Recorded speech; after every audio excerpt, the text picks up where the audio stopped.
We look for these victories, and that moment was really a good moment to watch her walk out the door.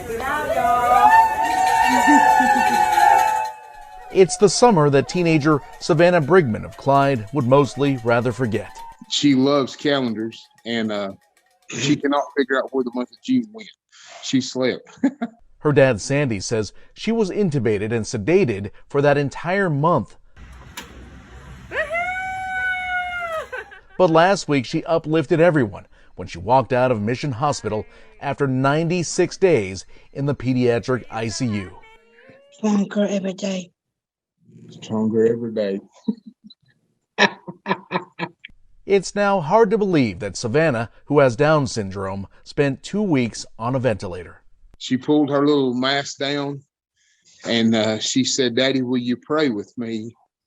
And we prayed, and that whole room got quiet, and we prayed, and I kissed my little girl on the forehead, and I told her I would be the first face she seen when she woke up. Prayers answered. That's what we prayed for. She's pretty miraculous. She's relentless. Over the course of 3 months, the mission staff saw more and more glimpses of her personality and resolve. She really showed us what it was like to push through when we weren't sure how well she would do rehabbing and all of that after being so sick for so long. Since July 9th, the number of COVID patients at Mission has gone from 7 to 150. So seeing Savannah leave just in time for her 18th birthday was a badly needed morale boost. That felt like a big victory for our staff. There's a lot that we do that can be wonderful and have great outcomes, and there's some that's not in the pediatric ICU. The Brigmans are thrilled to be home. We all work together, and God's made us that way, and we're just a unit, and that's all we know. The crowd waits in anticipation for heroes to arrive, with cell phones and flags raised to the sky, symbols of pride.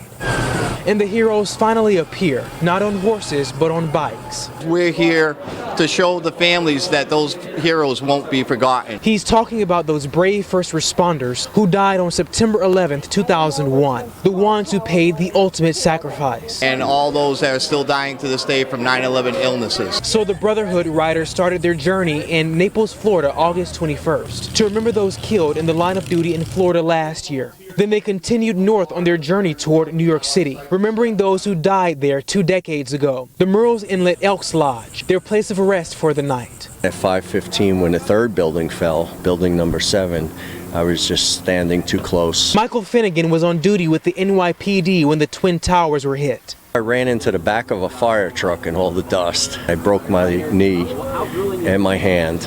Continued to work for 4 hours and then passed out somewhere. And he's not the only rider who remembers that day. So does Danny Sheridan, a former New York City fireman. And for me to see that aftermath was just surreal. It was like, something like a movie. But the aftermath lingers. I myself had some melanoma on my neck and is suffering from respiratory ailments and whatnot. To me, that's why I ride.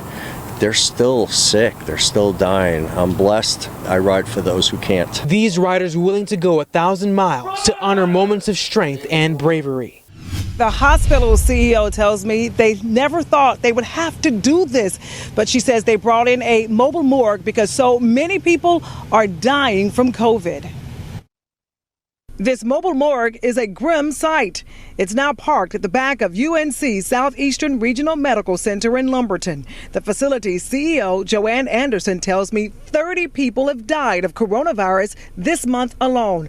That's the most they've had in a month since last March when the pandemic started. Funeral homes were taking longer and longer because they too are backed up because of the number of deaths that we've had. So it was taking them longer to come and pick up the bodies. And our on-site morgue capacity is 12. As of Monday, they had 11 bodies in the morgue. And the people that have died, last week we had 2 people in their 20s that died. Right now, the hospital has 59 COVID patients. Of those, officials tell me only 3 are vaccinated. The hospital says 10 patients in the ICU are all unvaccinated, and so are all 9 on ventilators. And the people that have died, last week we had 2 people in their 20s that died. And my sworn oath The Lumbee tribe is working with preachers to encourage community members to get vaccinated. They're sharing the message on YouTube and social media. The hospital's CEO, Joanne Anderson, says they'll take whatever help they can get. It's the most dire situation she's seen in her 43 years in the medical field. I've never experienced anything like this. Never. It has absolutely been the toughest time for me in my entire career.